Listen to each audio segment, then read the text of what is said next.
이 동영상은 제주도 서귀포시에 있는 들빛교회의 2024년 12월 29일 비대면 일요 예배 동영상입니다.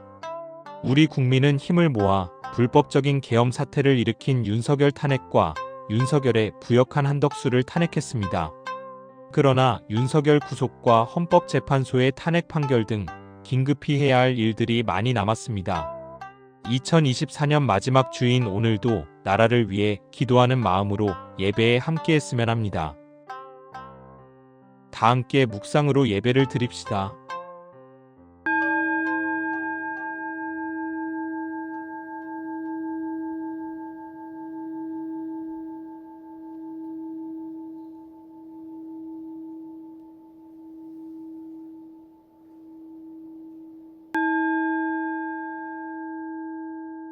예배 기원을 함께 합시다. 없이 계신 님이시여, 높고 낮은 님이시여, 우리 안에 님이시여, 이 예배를 통하여 우리 모두 당신과 일치되어 참 자유를 누리게 하소서. 아멘. 다 함께 찬송가 586장을 부르겠습니다. 이 나라를 위해 다 함께 나서자는 찬송입니다.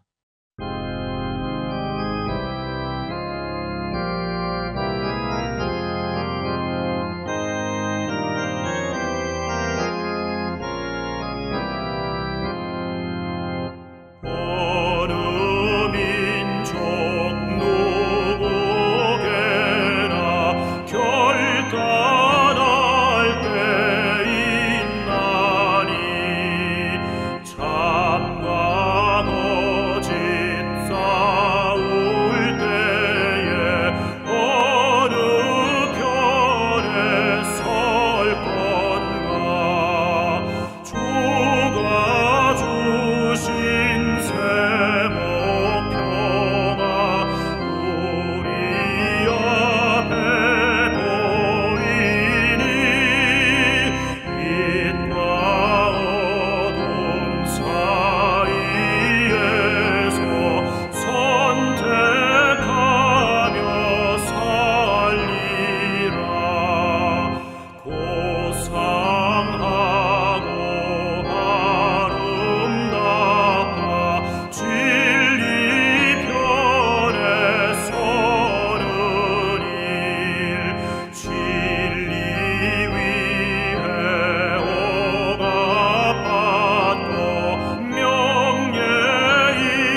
오늘의 말씀을 읽겠습니다.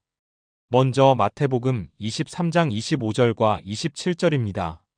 화 있을진저 외식하는 서기관들과 바리새인들이여 장과 대접의 겉은 깨끗이 하되 그 안에는 탐욕과 방탕으로 가득하게 하는도다. 화 있을진저 외식하는 서기관들과 바리새인들이여 회칠한 무덤 같으니 겉으로는 아름답게 보이나 그 안에는 죽은 사람의 뼈와 모든 더러운 것이 가득하도다. 이번에는 마가복음 1장 12절부터 13절까지입니다. 성령이 곧 예수를 광야로 몰아내신지라. 광야에서 40일을 계시면서 사탄에게 시험을 받으시며 들짐승과 함께 계시니 천사들이 수종들더라. 말씀을 아름답게 받겠습니다. 아멘. 다 함께 찬양하겠습니다. 불법 계엄 사태로 나라가 혼란스러운 이때 이 땅의 모든 생명의 정의와 자유와 평등을 위해 그리스도인들이 일어서야 함을 강조하는 노래입니다. 새노래 54번 이 땅의 생명들을 위하여입니다.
이제 조영배 목사님께서 그 하나의 분리라는 제목으로 말씀을 전해주시겠습니다. 네, 오늘은 그 하나의 분리라는 제목으로 분리가 가지는 불의, 또 분리가 가지는 정의를 함께 고민해 보도록 하겠습니다. 오늘 우리는 마태복음 23장을 함께 읽었는데요. 오늘 본문처럼 성서를 읽다 보면 참 이상하리 많지 예수님은 바리새인들을 매우 혹독하게 비판했습니다. 겉은 깨끗한 척하지만 그 속은 탐욕과 추잡한 것으로 가득하다고 질책했지요. 원수까지 사랑하라고 가르쳤음에도 불구하고 예수님은 왜 이리도 바리새인들을 싫어했을까요?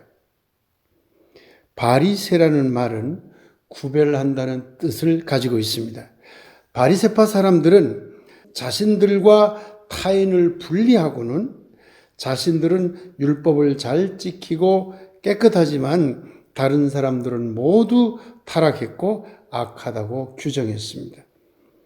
예수님은 이런 바리새파들처럼 자기 편과 다른 편을 분리한 후 자기 편은 항상 옳고 다른 편은 악하다고 규정하는 분리주의자, 배타주의자를 매우 싫어했고 그런 자들을 보편적인 사랑의 범주에서까지 제외하려 했습니다. 오늘 우리는 또한 마가복음 1장 이야기도 함께 읽었습니다. 공생이 전에 예수님은 광야로 들어가서 오랜 기간 수련 생활을 했습니다. 그런데 예수님은 광야에서 어떤 수련을 했을까 하는 것이 굉장히 궁금해집니다. 하지만 안타깝게도 예수님의 구체적인 광야 생활이나 깨달음의 실체는 알 길이 없습니다. 그러나 한 가지 단서를 찾을 수 있습니다. 오늘 본문에서 예수님은 광야에서 사탄에게 시험을 받았다고 합니다. 사탄은 히브리어입니다. 그런데 신약 헬라어 성서를 보면 히브리어 사탄이라는 말을 그대로 쓰기도 하지만 디아볼로스라는 말로 번역해서 사용하기도 합니다. 따지고 보면 사탄이라는 말이나 디아볼로스라는 말은 같은 의미를 가진 셈이지요. 디아볼로스라는 말에 주목해 봅시다. 이 말은 분열하다, 갈라놓다, 이간질하다라는 뜻을 가지고 있습니다. 구약 성서에서 사탄이라는 말을 실체적으로 사탄의 어떤 악마, 악의 실체 그런 의미로 사용하기 시작한 성서는 욥기부터라고 합니다. 그런데 욥기에 나오는 사탄도 하나님과 인간 욥을 분리하고 갈라놓고 이간질하는 일을 합니다. 구약의 사탄이나 신약의 디아볼로스나 모두 분열시키고 갈라놓는 일을 한다는 의미를 갖고 있다는 것을 알 수가 있는 것입니다.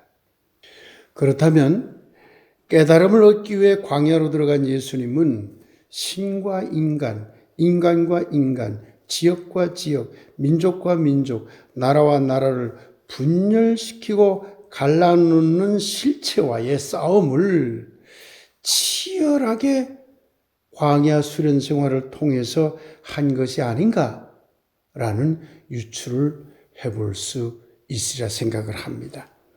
이런 유추가 상당한 합리성을 가진다고 할 수 있는 것은 앞서 살펴보았듯이 예수님이 공생애를 통하여 유독 분리주의자, 배타주의자였던 바리새파들과 치열하게 싸웠다는 것을 통해서도 알 수가 있는 것입니다. 분열시키기, 배타하기, 갈라놓기는 예수님의 적수 중에 적수였던 셈이지요. 그런데 이런 분열, 배타, 갈라놓기는 어디에서 나오는 것일까요? 2500년 전 플라톤은 자신에게 없는 것을 채우려는 것을 욕망이라고 했습니다. 욕망의 본질은 결핍이고 부족함이고 인간은 그 결핍을 채울 때 행복을 느낀다고 그렇게 말했습니다. 배고프면 먹고 싶고 졸리면 자고 싶은 것도 따지고 보면 자연스러운 인간의 본성적 욕망이지요. 우리는 자유와 정의와 평등을 원합니다. 이것도 욕망입니다. 그 욕망이 보편적 가치를 갖기에 희망이라고 부를 뿐입니다. 희망이니 꿈이니 소망이니 기도니 하는 말들도 따지고 보면 모두 플라톤이 말한 욕망의 다른 표현입니다. 그래서 욕망 그 자체는 결코 나쁜 것이 아닙니다. 그러나 좋은 의미에서의 욕망도 그것이 지나치거나 왜곡될 때는 매우 추해지거나 사악해집니다. 그런 의미에서 욕망은 세 가지 유형이 있습니다. 첫째는 건강한 욕망이 있습니다. 둘째는 추잡한 욕심이 있습니다. 셋째는 사악한 탐욕이 있습니다. 건강한 욕망은 생명을 피워내는 꽃과 같습니다. 건강한 욕망은 타자의 욕망을 가급적 회방하지 않으며 타자의 욕망을 다소 침해하더라도 그것을 최소화하려고 합니다. 타자와 연결되어 있음을 알기 때문이죠. 추잡한 욕심은 집안에 쌀이 넘쳐나서 썩어가는 것과 같습니다. 추잡한 욕심은 타자의 욕망을 직접 파괴하지는 않습니다. 그러나 지나친 자기 욕망으로 사실상 타자의 건강한 욕망을 성취하지 못하도록 회방하는 결과를 낳게 됩니다. 그런데 사악한 탐욕은 어떤 욕망일까요? 이 사악한 탐욕은 추잡한 욕심을 넘어서 고의로 자아와 타자를 분리시킨 후에 타자의 건강한 욕망을 파괴하고 타자를 지배하고 억압하려는 그런 욕망입니다. 건강한 욕망은 분열이나 배타나 갈라놓기가 아니라 도리어 연결하고 소통하려 합니다. 그래서 생명의 꽃을 피우게 되는 것입니다. 그런데 추잡한 욕심이나 사악한 탐욕은 타자의 생명을 위협합니다. 그 중에서도 사악한 탐욕에 집착하는 자는 그야말로 바리새파처럼 불리하고 배타함으로써 타자를 지배하려는 디아볼로스, 곧 악마적인 사탄으로 변질됩니다. 분열과 갈라놓기, 배타하기는 바로 이런 사악한 탐욕으로부터 나오는 것입니다. 저도 종종 제주시청에서 모였던 윤석열 탄핵 집회에 가서 작은 힘을 모았습니다. 어느 날 여러 그런 사람들 속에서 몇몇 사람들이 이제 자유 발언을 했는데 한 여고생이 외치는 소리를 들었습니다. 저는 사형제도 반대론자입니다. 그런데 딱 한 번만 예외였으면 합니다. 윤석열은 그 죄악이 너무 커서 사형시켰으면 합니다. 이렇게 외치더군요. 이 외침을 들으며 기독교 목사인 저는 잠시 생각이 출렁거렸습니다. 윤석열이 사형 선고를 받을 만큼 어마어마한 범죄를 저질렀지만 예수님의 사랑이라면 그를 어떻게 생각할까 하는 점 때문이었습니다. 여러분은 어떻게 생각하시나요? 여기서 우리는 예수님의 지혜를 배워야 할 것입니다. 윤석열과 그 일당이 저지른 이 엄청난 범죄의 이면에는 디아볼로스의 악마적인 힘과 바리새파적인 분리의 궤변이 따리를 틀고 있다는 점을 우리는 직시해야 합니다.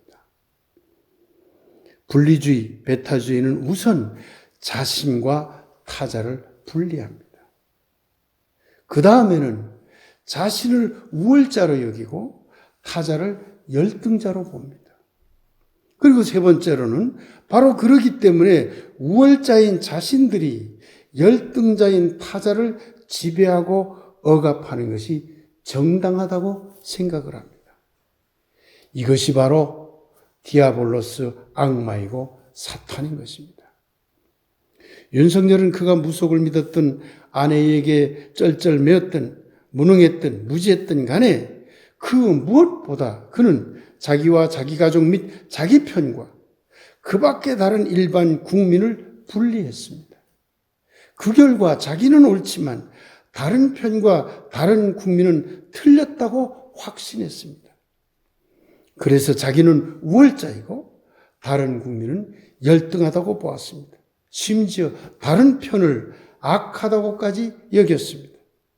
그 결과 그들은 계엄을 통해 온 국민을 지배하고 억압하려 했습니다.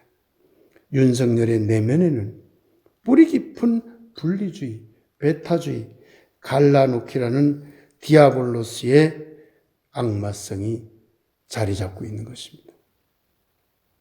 예수님에게는 유일예외의 법칙이 있습니다. 누구나 분리해서는 안 되지만 그러기 때문에 분리하고 배타하는 이들은 유일하게 예외적으로 별도로 분리해야 된다는 것입니다. 바리새파를 그토록 저주하며 배척했던 것도 이 때문이라 여겨집니다.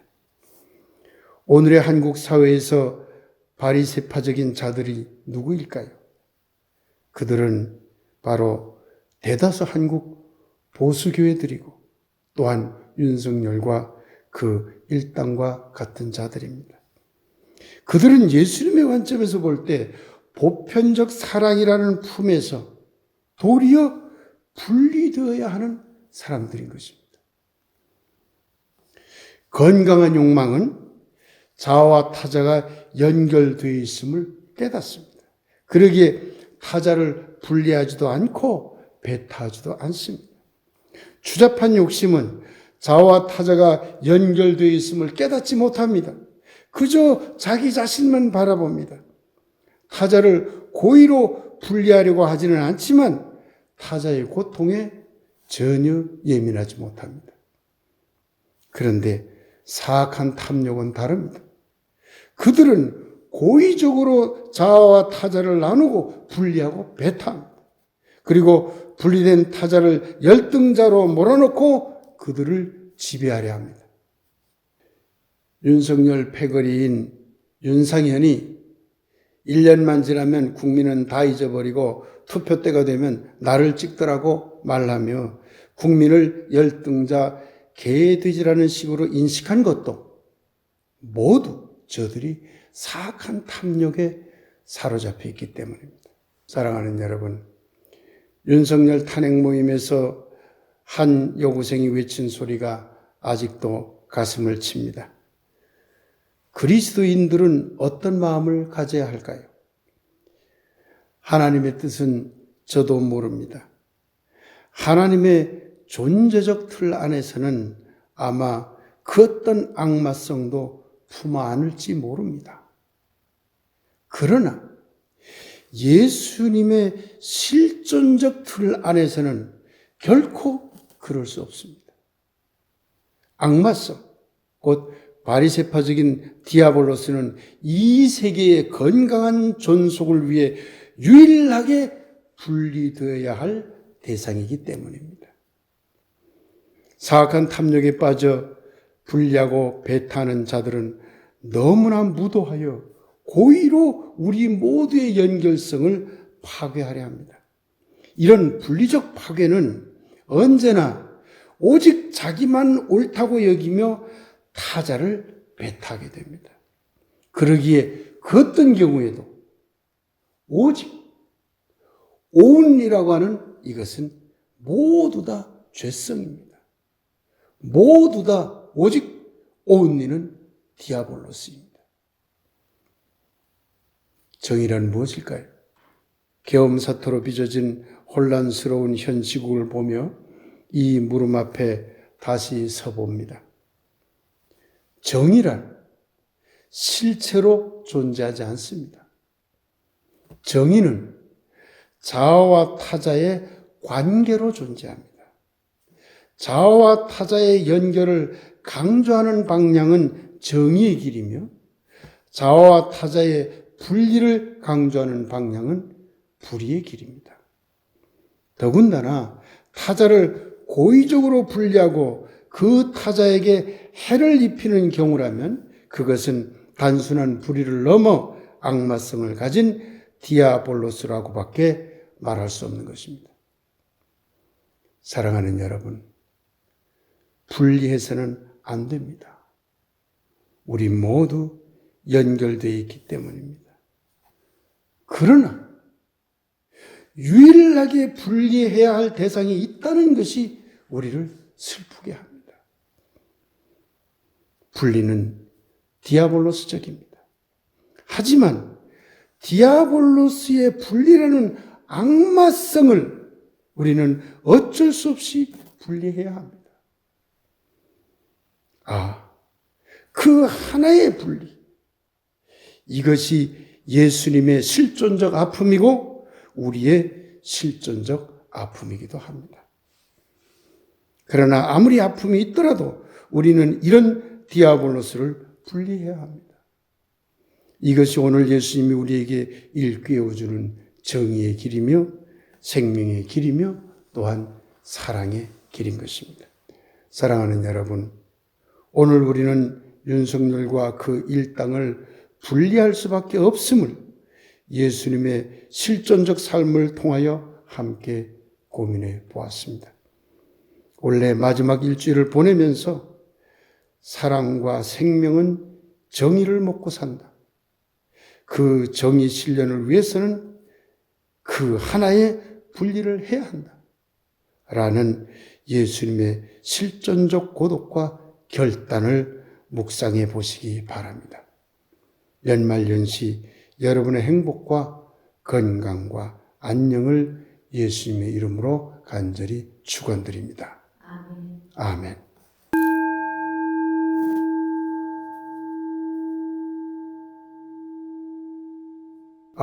그 하나의 분리. 우리는 모두 연결되어 있습니다.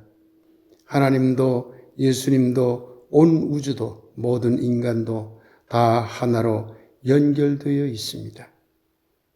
그런데 이 세상에는 그 연결을 깨려는 디아볼로스라는 고의적인 힘이 있습니다.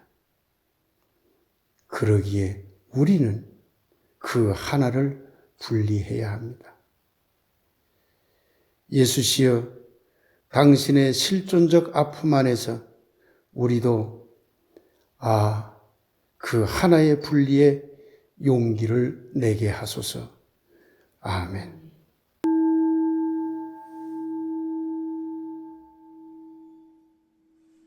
알림 시간입니다.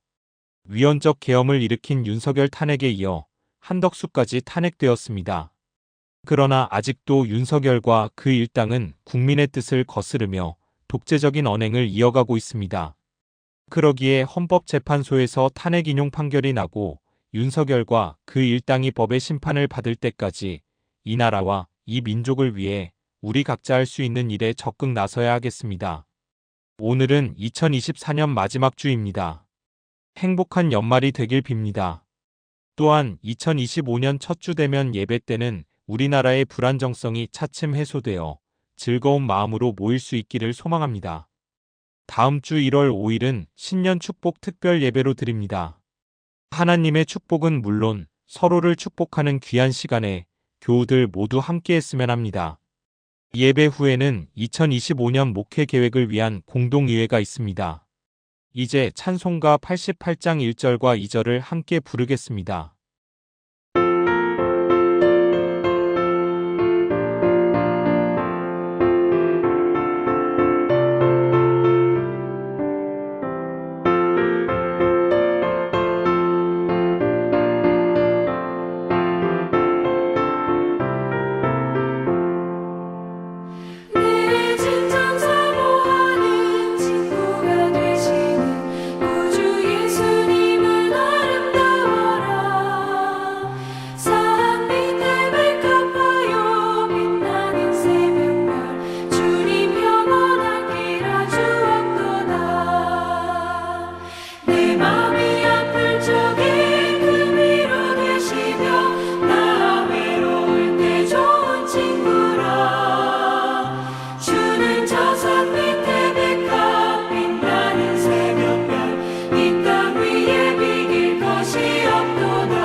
끝이 없도다.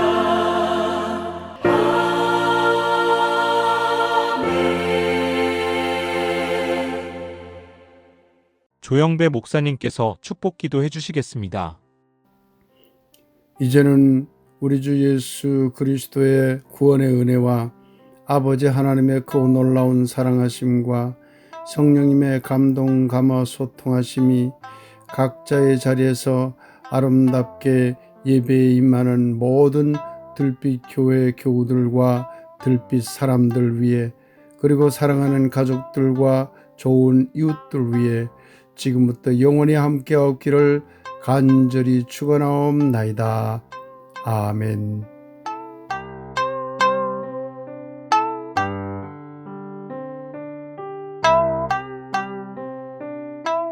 (12월 29일) 비대면 예배를 모두 마칩니다.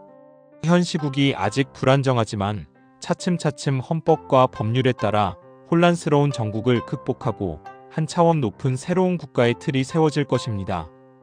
들빛 교우들 한 사람 한 사람 각자의 자리에서 이 나라가 바로 서는 일에 참여하는 연말연시가 되길 기원합니다.